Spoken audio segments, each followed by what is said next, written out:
Amém, queridos. Graça e paz. É bom nós estarmos aqui. Queremos agradecer ao Senhor o privilégio que nos concede nós nos reunirmos nesta noite em sua casa, diante de sua santíssima presença para celebrar o Senhor na beleza de sua santidade, né? Bom, hoje a responsabilidade de transmitir a palavra coube ao pastor da igreja, né? Conforme escala. E nós vamos, irmãos, fazer uma reflexão sobre um assunto que eu considero muito relevante na vida do cristão, né? A Igreja de Cristo e o nosso compromisso com ela. E vou utilizar apenas um texto, 1 Timóteo capítulo 3, aliás, dois versículos, né? O versículo 14 e o versículo 15, fazer uma breve introdução. Depois nós iremos falar sobre o que é a Igreja de Cristo, as suas duas expressões. Depois vamos olhar o escopo geral do trabalho da igreja. E em terceiro lugar, nós vamos pensar na nossa grande responsabilidade com essa instituição que é de Deus.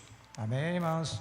Vamos lá, 1 Timóteo capítulo 3, versículo 14 e 15, diz assim a palavra do Senhor na versão corrigida, né? Escrevo-te estas coisas esperando e ver-te bem depressa, ou em breve. Mas, se tardar, para que saiba como convém andar na casa de Deus, que é a igreja do Deus vivo, coluna e firmeza da verdade.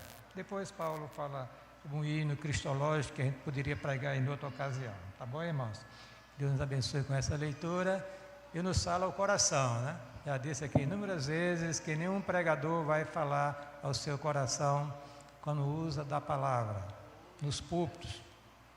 Ele apenas transmite a palavra e deve fazer isso com fidelidade. Daí para frente é uma obra exclusiva da graça de Deus. Amém? Enquanto eu falo aos seus ouvidos, espero que Deus misericordiosamente fale ao seu, ao meu, ao nosso coração e ao seu coração, dos irmãos que se encontram nas redes sociais. Aqui os cumprimentos nesta noite em nome de Jesus. Vamos orar. Pai, nós queremos te agradecer pela bênção de sermos teus filhos. Queremos te agradecer por esta noite, por estarmos em tua casa, diante de tua augusta presença, para celebrar o Senhor, adorá-lo na beleza de sua santidade. Aqui está o teu povo, aqui estamos nós, diante do Deus dos céus, Deus Todo-Poderoso, Deus a quem nós pertencemos, em quem nós acreditamos e por quem nós vivemos aqui neste mundo. Pedimos a tua bênção para este momento do culto, ser servido a ministrar a nossas almas que tanto carecem de ti. Abençoe os teus filhos que se encontram aqui no santuário, estenda esta bênção para todos os seus familiares e te peço também pelos irmãos que se encontram nas redes sociais, que o Senhor esteja os abençoando também nesta noite, e aqueles que um dia abrir este vídeo para ouvir e ver o que aconteceu na casa do Senhor nesta noite, que eles sejam alcançados também. Assim nós oramos com gratidão em nome de Jesus. Amém. Eu espero ser bem breve, irmãos. Esta é a última pregação minha neste ano, né? Porque na próxima quarta-feira é Liliane, né? No próximo outro domingo é o pastor Jadaías e no final de ano o pastor Walter, né? Vamos lá. Irmãos, Paulo foi um homem usado por Deus de uma maneira toda especial, digamos assim, né? Ele escreveu 13 cartas apostólicas e dentre essas cartas, 3 delas são consideradas cartas pastorais, né? Foram escritas a pastores, jovens, ministros do Senhor, que estavam ali sob a orientação do apóstolo Paulo, no caso Timóteo e Tito. 2 cartas ele endereçou para Timóteo, uma para Tito, apesar de que eu considero a carta a Filemão como uma carta também pastoral, porque foi destinada a um obreiro do senhor Filemão.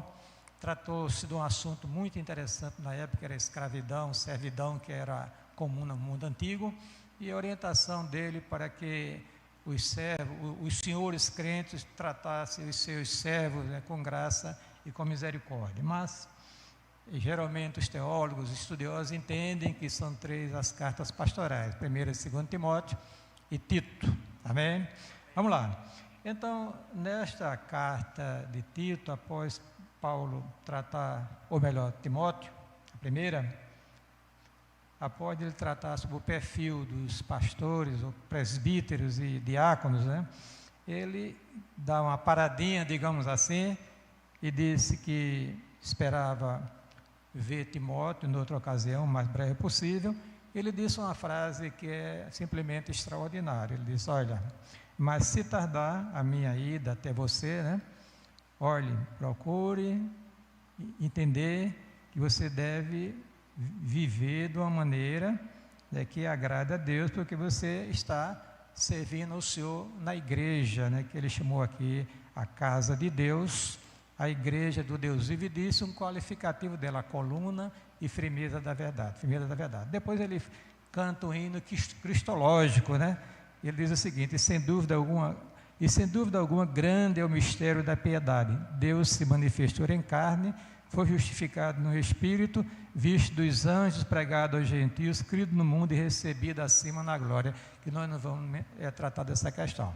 Então vamos pensar, irmãos, aqui na igreja do Deus vivo e o nosso compromisso com ela. Amém? Muito bem. Quem estava aqui na EBD pela manhã, não me responda, que eu sei quem estava.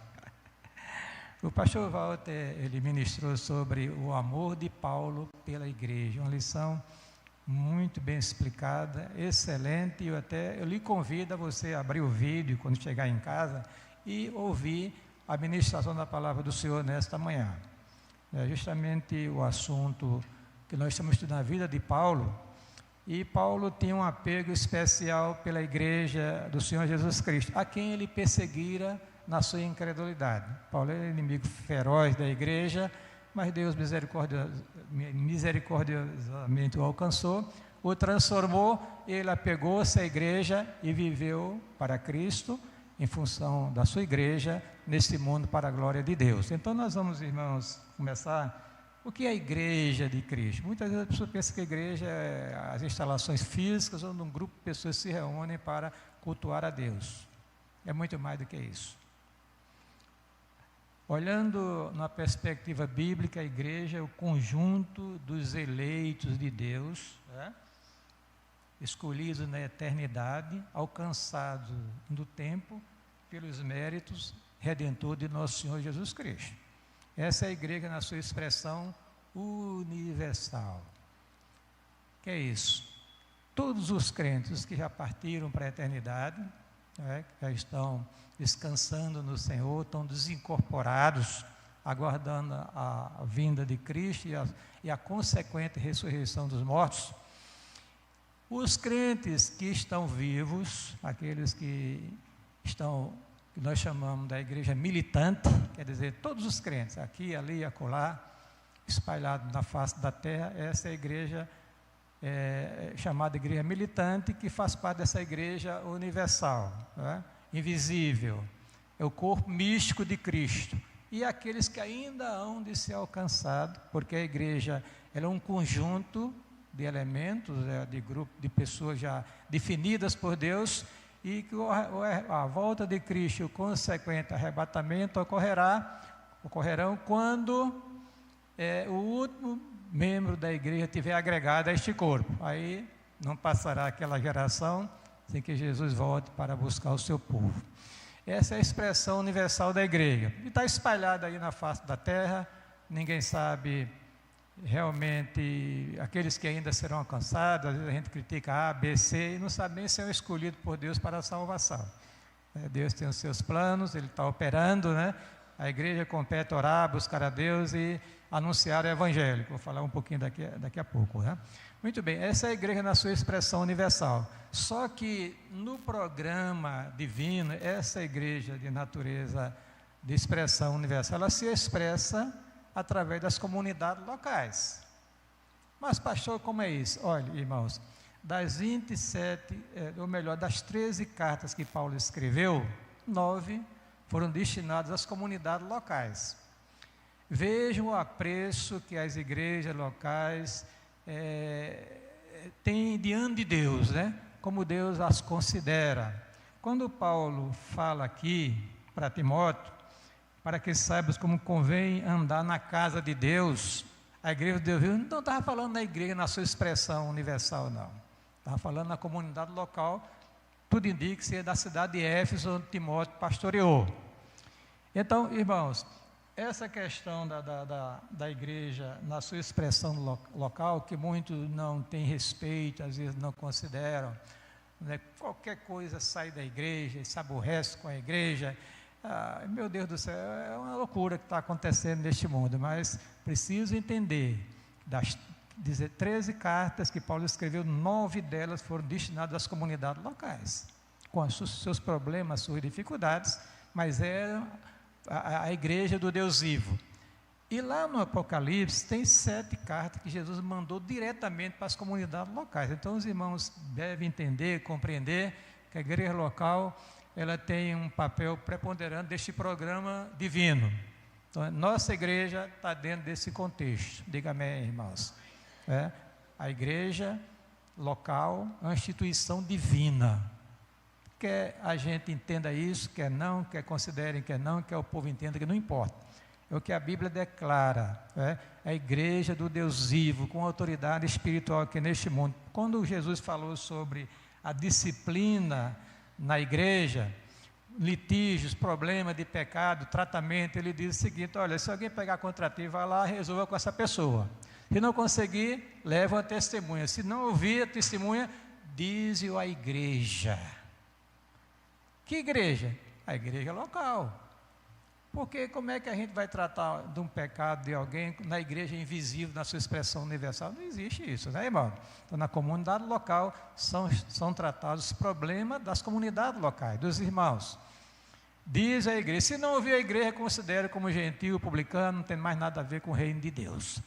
Então, irmãos, essa igreja local, a quem Deus deu autoridade espiritual, e nós somos, pela graça de Deus, esse tipo de igreja, porque nós seguimos um padrão neotestamentário, nós fomos organizados da maneira real, clara, por decisão de outra igreja já constituída, com seus ministros, seus oficiais, a sua comunidade. Então isto é aos olhos de Deus muito precioso, irmãos, bendito seja o nome do Senhor.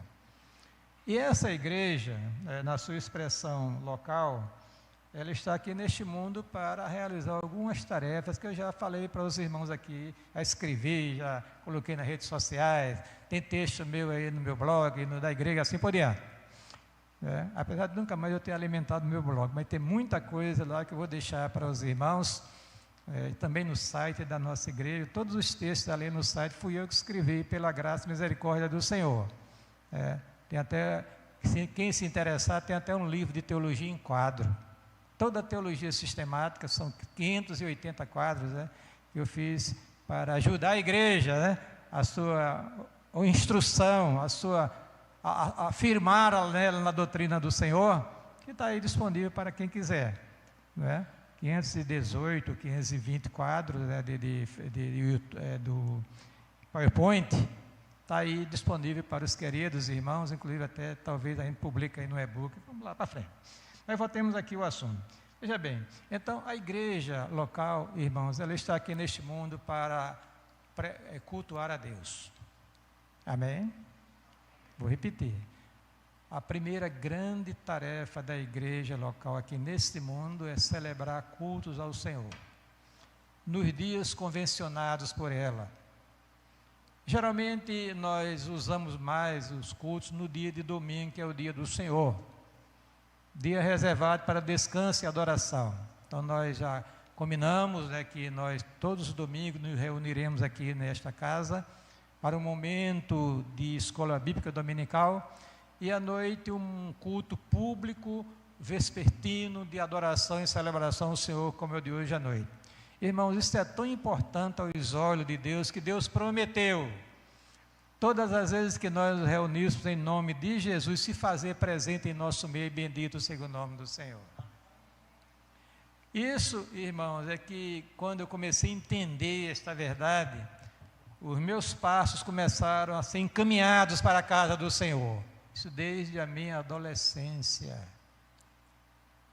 Viu? Vocês já conhecem a minha história aqui, Pobre de uma VGP, como se diz.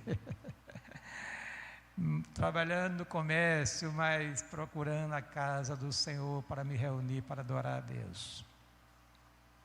Estudei, fiz faculdade, concluí, trabalhei depois na Embratel e por aí vai, e pedindo a Deus, Senhor, me dê graça para que eu possa te servir com tempo integral.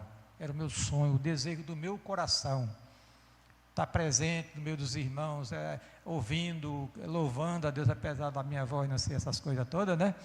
Mas falando na medida do possível para servir ao meu Deus. Então, irmãos, o culto, o momento que a igreja se reúne para cultuar a Deus, irmãos, isso aí não tem preço, é de um valor incalculável aos olhos de Deus. E eu vou dizer uma coisa aqui aos irmãos: o homem será cobrado por Deus por falta de adoração, porque Deus, sendo Criador, tem direito sobre o homem, isso indistintamente. E Paulo, escrevendo aos Romanos, no capítulo 1, ele tece uma peça pesadíssima, porque os homens, sabendo que existe um Deus verdadeiro, todo-poderoso, sábio, criou todas as coisas do nada, o homem, no lugar de adorar o Criador, adora a criatura. Por isso que Deus deixou o homem à vontade, seguindo os ditames do seu coração pecaminoso. Começou a ver a questão da homossexualidade, lesbianismo e tudo que não presta, porque o homem não decidiu adorar o seu Criador. Para o crente, além de ser uma obrigação, é também um privilégio, porque ele está dentro de uma comunidade cultural. Irmãos, nós somos um sacerdócio real. Diga amém, irmãos. Fomos chamados para adorar o Senhor, tributar louvores ao nosso Deus, nos reunirmos nos dias convencionados pela comunidade local para celebrarmos ao Senhor nosso Deus. Infelizmente, muitos irmãos esquecem de que o povo reunido ali ordena o Senhor a sua bênção e a vida para sempre. E precisamos, irmão, voltar a valorizar estas coisas. Você que está em casa me ouvindo, eu sei que muitos não podem vir porque estão doentes, a gente entende isso. Outros têm problema de locomoção, uma série de coisas, mas tendo saúde, tendo recurso, ficar em casa, quando a igreja está reunida para adoração, isso é pecado aos olhos de Deus, irmãos. Isso tem um preço a ser pago, porque Deus exige. Olha o que a palavra do Senhor nos diz: vinde, cantemos ao Senhor, jubilemos a rocha da nossa salvação, apresentemos-nos perante a sua face com louvores, celebremos com salmos, porque o Senhor é Deus grande e Rei grande sobre os deuses. Nas suas mãos estão as profundezas da terra, as alturas dos montes são suas, seu mar e ele o fez, e as suas mãos formaram a terra seca. Ó, vinde, adoremos, prostremo-nos, ajoelhemos diante do Senhor que nos criou, porque Ele é o nosso Deus e nós povo do seu pasto e ovelha da sua mão. Amém? Então, cultuar a Deus é a grande e maior tarefa da igreja. Mas pastor, não é pregar o evangelho? É, mas como é que eu vou pregar o evangelho com eficácia se eu não adoro bem ao Senhor? Como é que eu vou ter autoridade espiritual para proclamar o evangelho se eu não adoro a Deus como Deus deve ser adorado? Se eu não tenho força espiritual para tanto? Então começa com a adoração. Segundo lugar, irmãos, é a edificação espiritual, que Walter tanto falou bem hoje pela manhã. Não há sentido do crente carreira solo, irmãos, porque tem muita gente aí que aborreceu-se com a igreja, né, sentiu-se alguma dificuldade nela e algumas restrições e resolveu seguir carreira solo. Isso não existe não, irmãos. A vontade de Cristo é que a gente, uma vez convertido, a gente se reúna na comunidade, para vivermos na comunidade, porque Deus está presente no meio do seu povo, bendito seja o nome do Senhor.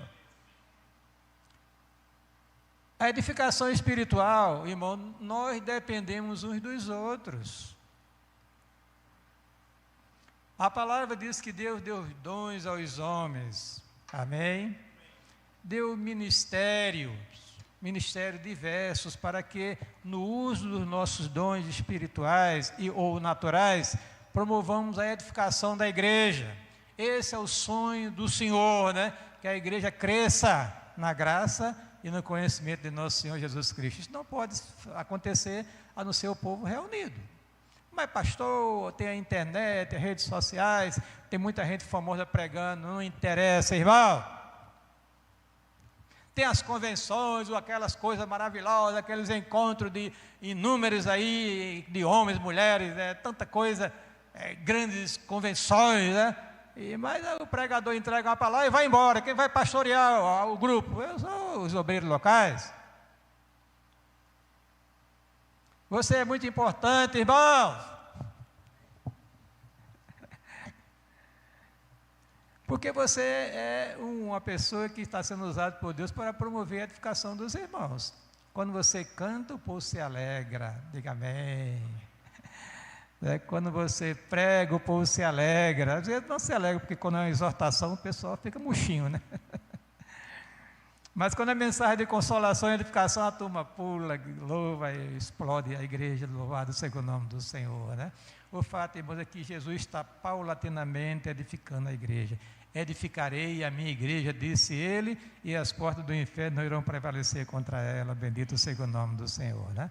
Então vamos, irmãos, entender esta verdade. É a comunidade, é o povo reunido que é a igreja. Amém? E graças ao bondoso Deus, né, nós temos essa facilidade aqui neste bairro, aqui nesta casa, de nós nos reunirmos. Temos bons obreiros, louvado seja Deus por isso, ótimos cantores, ótimos conjuntos. Irmão, nós somos uma igreja, eu considero altamente privilegiada. Poucas igrejas que nós temos aqui, irmãos, nós não somos uma igreja rica, em termos financeiros, mas somos uma igreja rica de talento, pessoas talentosas, pessoas que sabem cantar, pregar. Olha que coisa maravilhosa, isso promove um crescimento espiritual, meus queridos irmãos. Olha o que Paulo disse aqui, em relação a essa questão da edificação espiritual. E ele mesmo, disse Paulo, de uns para apóstolos, outros para profetas, outros para evangelistas, pastores e doutores, querendo o aperfeiçoamento dos santos para a obra do ministério, para a edificação do corpo de Cristo, até que todos cheguemos à unidade da fé, ou seja, a um padrão, diga amém, irmão, estabelecido por Deus para ser alcançado na sua vida. Aí continua ele, até que cheguemos à unidade da fé e ao conhecimento do Filho de Deus, a homem perfeito, à medida da estatura completa de Cristo. Então você precisa crescer. Você só pode crescer no meio da igreja. Amém? No momento que a igreja se reúne e se prega a palavra, se faz oração, povo reunido, até nos momentos de confraternização da igreja, como nós tivemos ontem após o culto, isso promove o crescimento espiritual dos irmãos. Amém? Aproxima um do outro, dá um abraço, aperta a mão, né, um sorriso, isso faz bem à nossa alma, irmãos. É por isso que a comunidade local é imprescindível para a vida do cristão, bendito seja o nome do Senhor. Mas também a igreja, irmãos, ela foi chamada para proclamar o Santo Evangelho. É a única mensagem que consegue transformar o coração do homem perdido, né? Paulo disse, não me envergonhe do Evangelho, porque é o quê? O poder de Deus para a salvação de todo aquele que crê. O Salvador disse, ide por todo o mundo, pregai o Evangelho. Quem crê e for batizado, será salvo. Quem não crê, será condenado. Na grande comissão de Mateus, aí foi estendido mais um pouco, né? Porque Mateus ele fala sobre o crescimento espiritual dos irmãos. Aí ele disse assim, vou ler o texto, Mateus 28, 18 a 20. E chegando Jesus, falou-lhe dizendo, é-me dado todo o poder no céu e na terra, portanto, ide, fazei discípulos de todas as nações, batizando-os em nome do Pai, do Filho e do Espírito Santo, ensinando-os a guardar todas as coisas que eu vos tenho mandado. Então tem muita coisa para se fazer em relação a esta área. Você não pode ficar de fora não, viu? Diga amém, irmão. Arranja uma maneira de se engajar nesta obra que é de Deus. Mas vai mais além, irmãos, tem a questão da beneficência. ajudar os santos necessitados, né? Puxa vida, final de ano, né? Todo mundo com o bolso cheio, pelo menos um bocadinho. Mas tem irmãozinhos nossos que estão com dificuldade. Esse negócio é tão importante, irmão, na vida da igreja, que o Senhor ordenou que se constituísse uma categoria de oficiais só para cuidar disso, são os diáconos, irmãos. O diaconato surgiu quando a igreja estava reunida, na distribuição, havia um problema, porque um grupo de viúvas era mais contemplado do que outro grupo. E os judeus eram mais beneficiados e os prosélitos, né, os crentes gentios, não estavam sendo contemplados. Havia uma espécie de discriminação. E houve um problema na igreja. Foi que os apóstolos disseram: olha, nós não vamos constituir aqui 7 homens de boa reputação, olha o perfil, cheio de sabedoria e cheio do Espírito Santo, para construir sobre esse importante negócio na vida da igreja, enquanto nós iremos nos dedicar à oração e à pregação da palavra. Então, o exercício da misericórdia, irmãos, faz parte do ministério da igreja. A igreja tem que abrir um espaço no seu ministério, nos seus recursos, para ajudar os santos necessitados. Você tem, mas outros não têm. E se tem, tem um pouquinho. Então, quem tem, dê a quem não tem. Porque esta é a vontade de Deus, irmãos. Olha o que a palavra de Deus diz: comunicar com os santos nas suas necessidades, seguir a hospitalidade, e não vos esquecer da beneficência e comunicação, porque com tais sacrifícios Deus se agrada. Você que nunca abriu o bolso para ajudar, pense nisso. Olha o que Paulo diz, escrevendo às igrejas da Galácia: e não nos cansemos de fazer o bem, porque a seu tempo ceifaremos se não houvermos desfalecido. Porque enquanto temos tempo, façamos o bem a todos, mas principalmente aos domésticos da fé, aos crentes em Cristo. Amém, irmãos? Então você, eu, nem ninguém que professa a fé em Jesus Cristo pode ficar alheio dessas atividades da igreja local. Cultuar ao Senhor, promover a edificação espiritual dos irmãos, proclamar o santo evangelho e cuidar dos santos necessitados. Agora vem a parte mais pesada: o nosso compromisso com a igreja local. Bom, irmão, uma vez que a gente aceitou a Cristo, foi convertido, né? A gente foi batizado e se filiou a uma igreja local, nós temos responsabilidade com ela, viu? Amém? Aqui não estou falando de opção, de crente assistente, mas crente comprometido, que é da vontade de Cristo que seja assim, irmãos. A sua vida, a minha vida, a nossa vida deve gravitar em torno da comunidade local da qual você é membro congregado. Saiba disso. Desde quando eu me entendi de crente, eu me apaixonei pela igreja local. Eu fui pastor com 50 anos de idade, irmãos. E fui convertido a Cristo mais ou menos com a idade de 18 anos. Eu não nasci dentro da igreja pregando com pastor, não. E praticamente depois que saí da Embratel, quando me aposentei, que eu vinha pedindo a Deus, Deus me dê graça para te servir com tempo integral. Fiz curso de faculdade, curso na Embratel, curso de pós-graduação. Podia ter ganho muito dinheiro entrando, mas eu não estava preocupado em dinheiro, não. Estava preocupado em servir a Deus, bendito seja o nome do Senhor, né? E eu vou contar uma coisa para os irmãos que poucas pessoas sabem. Eu fui presidente da denominação, tinha 4 salários.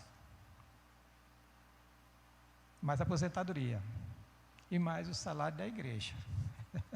Sustento da igreja.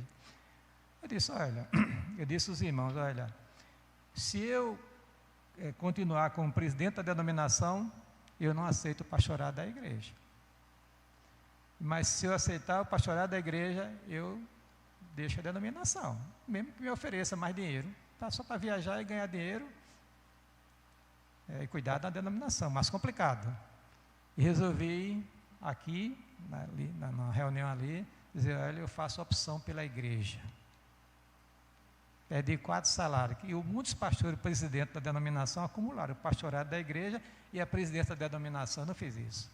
Eu queria me dedicar a esse ministério, esta obra, porque eu não entendo como ministro do Senhor possa ser dividido. Se é pastor, tem que tomar conta do rebanho do Senhor. E Deus sempre me ajudou, não nem enriqueci mais, nem empobreci mais. Aliás, melhorei de vida, porque para quem não tinha nada, nem uma bicicleta tinha, foi ter um carro zero, ô glória! Amém, irmão? Então nós temos um compromisso com a igreja local. Diga amém, irmão. Eu abençoo essa igreja? Não, abençoo a minha igreja, é minha, que eu faço parte dela. Eu gravito em torno dela. A minha vida, irmãos, é em função desta igreja. Sou pastor 24 horas, irmão.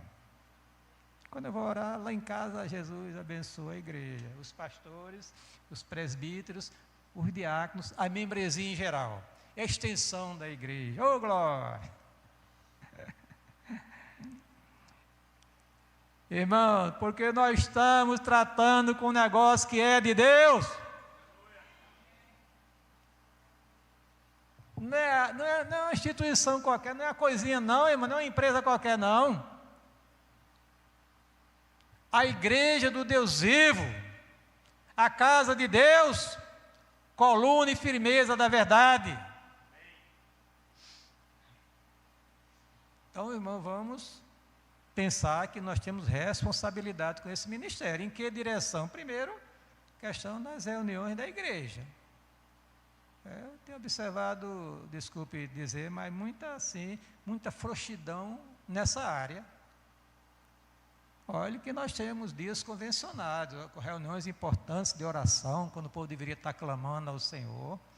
Como é que a gente vai viver uma vida cristã sem orar, irmãos? Meu Deus do céu!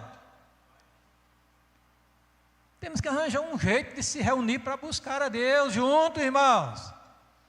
Será que você não consegue se liberar na terça-feira para subir a casa do Senhor para orar com os seus irmãos? Ah, estou doente. Morra. Estou brincando.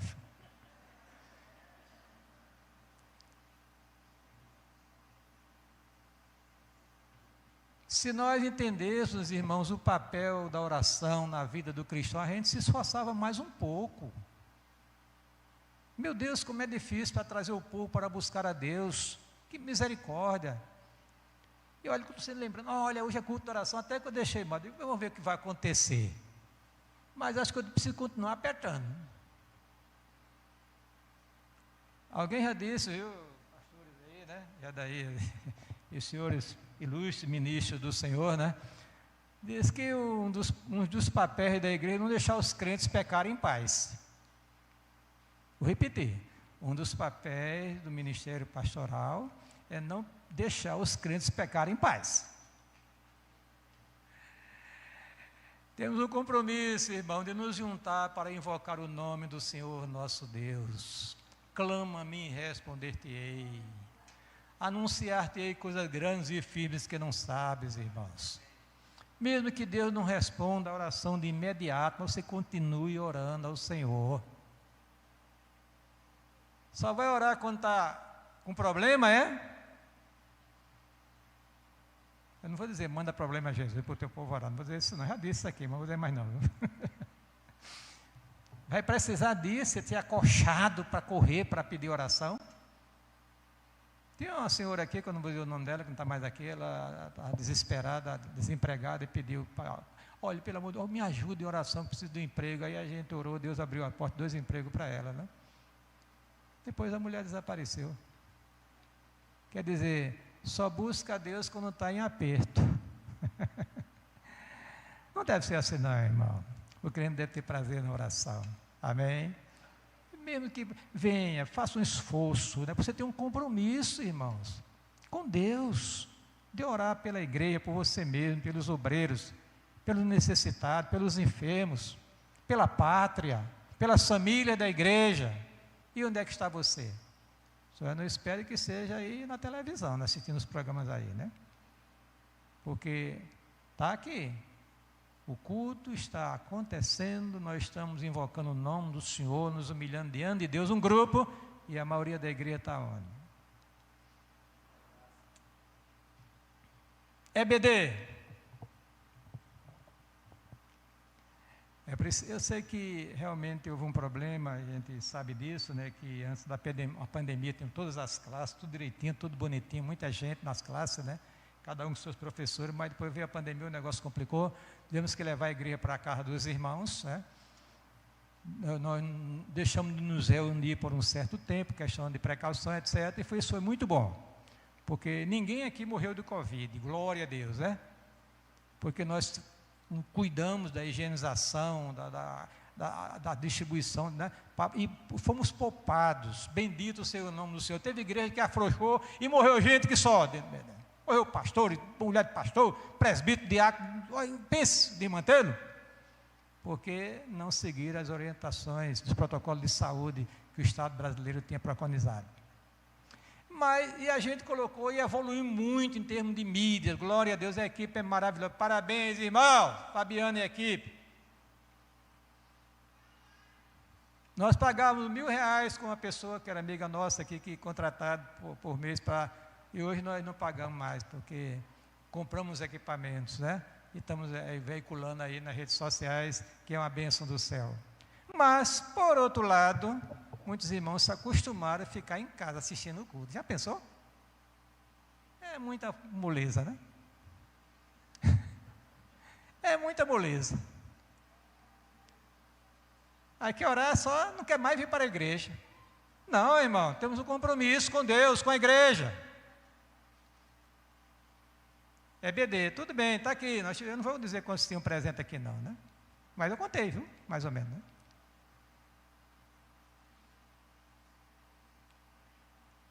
Precisamos voltar a aquelas práticas antigas, boas, maravilhosas. Você que é pai, você tem criança. Meu Jesus, onde é que estão seus filhinhos hoje pela manhã, irmãos? Dormindo até 10 horas da manhã? As classes aqui disponíveis, os professores. E você? Se você não vem, a criança não vem, irmão. O pai herói não vem, o filhinho não vem.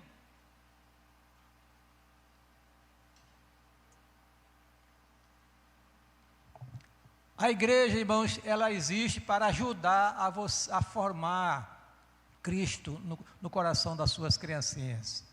Ajudar, porque a responsabilidade é sua. Não terceirize a responsabilidade de criar os seus filhos nos caminhos do Senhor, irmãos. Venha com eles, porque se você não vier, não vem. Como é que a criancinha de 6, 10 anos vem para sair de casa sozinha para ir para a igreja? Me diga, não vem. Quando eu tinha meus filhos menores, irmãos, eu saía do Cristo a pé, viu? Para a Cruz das Armas, descia uma ladeira e subi uma ladeira que hoje eu não subo mais. Eu tentei subir de Jesus e não cheguei, quase não cheguei, estou morrendo. A pé, viu? E você com carrão, gasolina, às vezes até morando em cima da igreja, cadê a criança? Aprendendo o quê? A EBD existe, irmãos, é uma bênção na vida da igreja, diga amém, irmãos.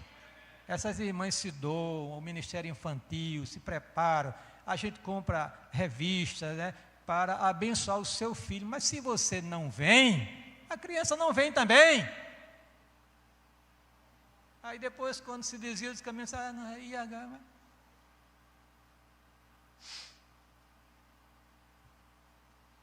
Grana agora, falar de grana, viu? De grana.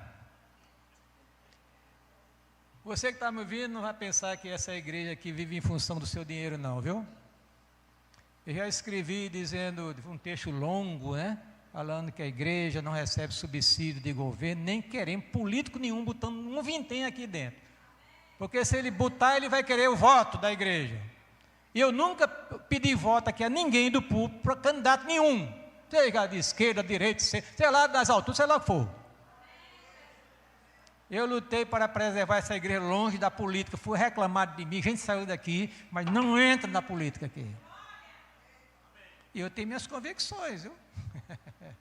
Mas do meu lado, nunca saiu daqui, vote fulano tal que é melhor candidato. Ouviram isso? Pois é. Então, irmãos, nós dependemos de nós mesmos, irmãos. Temos um compromisso com a obra do Senhor. Onde estão os dízimos do Senhor, que deve ser entregue à casa do Senhor, irmãos? Onde estão as ofertas alçadas, as ofertas voluntárias para manter esse ministério? Me diga, irmãos. Eu não vou pedir dinheiro ao povo de lá fora não, viu? Aliás, pedi de outra igreja para a gente ajudar na construção na Rota do Sol. Pedi ao presbítero Evandro Lima, pedi ao presbítero Arimateia, que são amigos meus, e ao presbítero Roberto Henrique, e eles deram. Mas manter esse ministério, isso é um custo grande, irmãos. Estão pensando que vai cair dinheiro do céu? Que eu tenho um pé de nota de 100 lá em casa?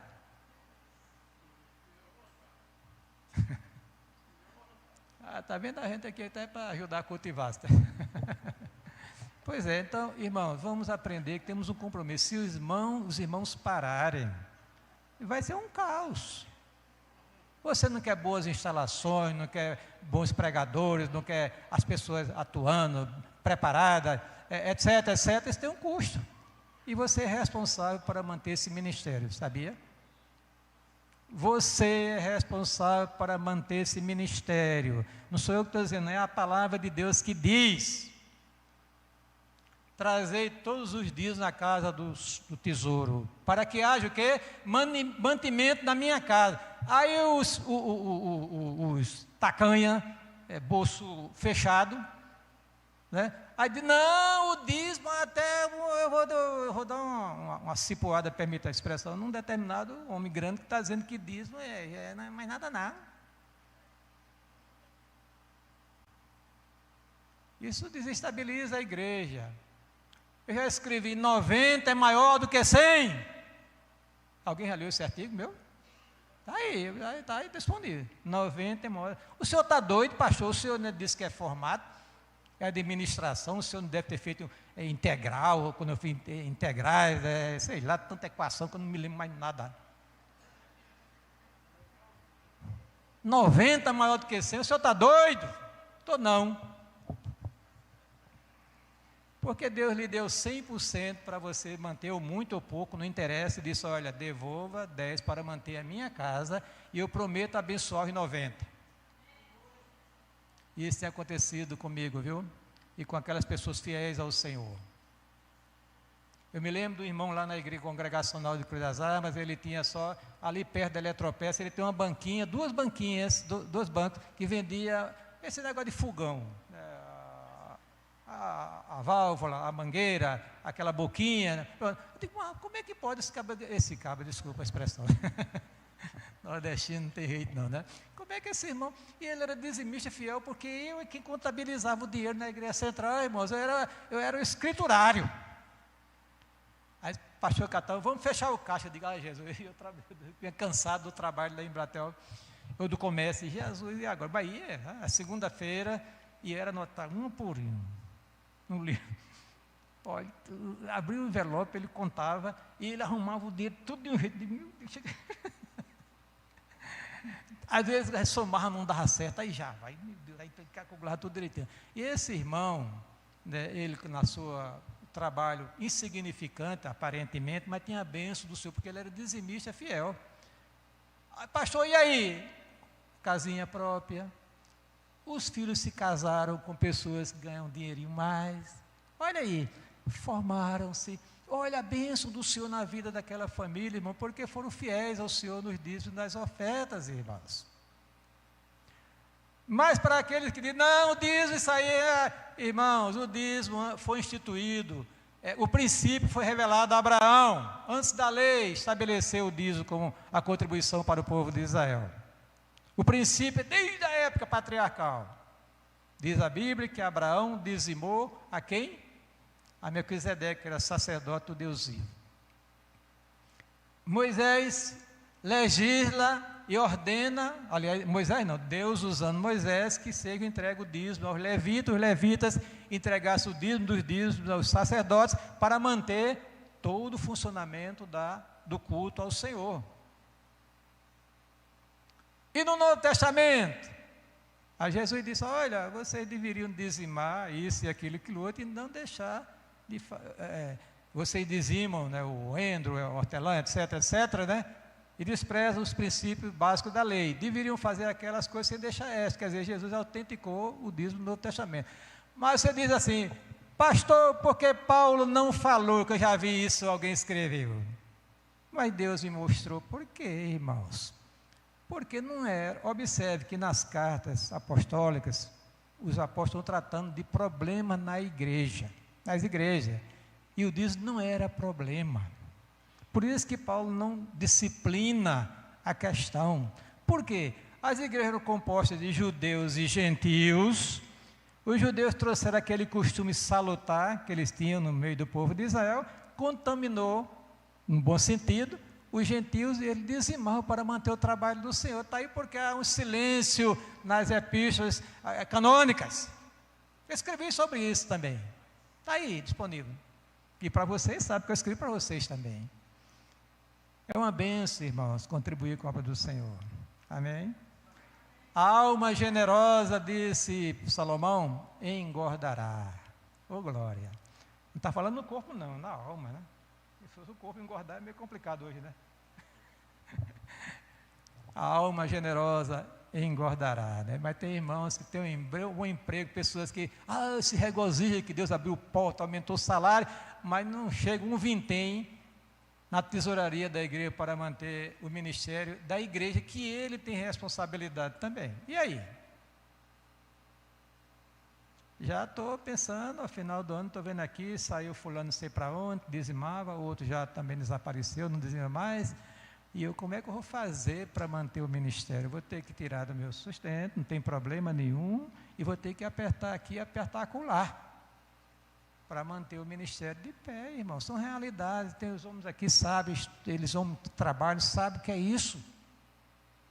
Que você não mantém nenhuma obra se você não tiver recurso. E o recurso da igreja vem da própria igreja, para a glória do Senhor. O Senhor mandou.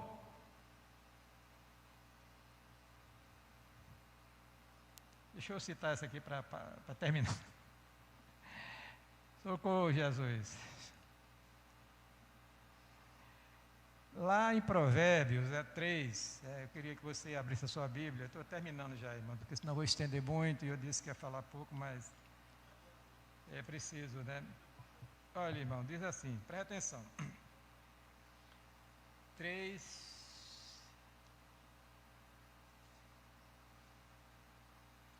versículo 9 e versículo 10. Dá para você colocar, Eudegino, aí, por favor?